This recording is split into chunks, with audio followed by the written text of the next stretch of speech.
Hi, it's Josephine and I'm back with another video for you guys, and today we're going to be talking about socialising on a budget. So I'm going to be taking you along with me for some of the stuff that I do as a university student and how I socialise on a budget. Obviously there is more to university than just work.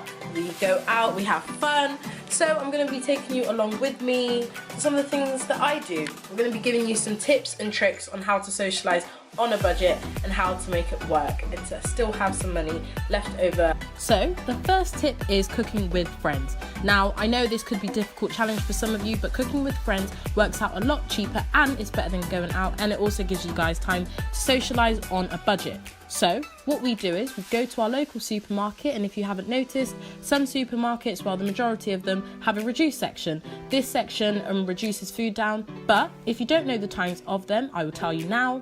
So if you look, Asda, Tesco, Co-op, Sainsbury's and Morrison's have different times and it goes down throughout the day. I like to go to Asda and Tesco, so I pop in Tesco first at 8 and then I go to Asda and I get lots and lots of stuff for the week.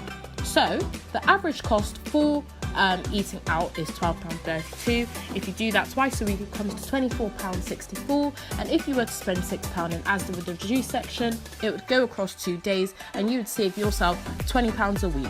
Cha-ching. Downloading apps are great for discounts and for freebies.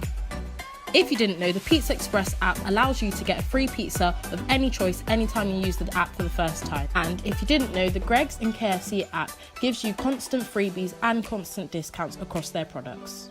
Thanks for watching, and we hope you enjoyed our student-friendly socialising on a budget video.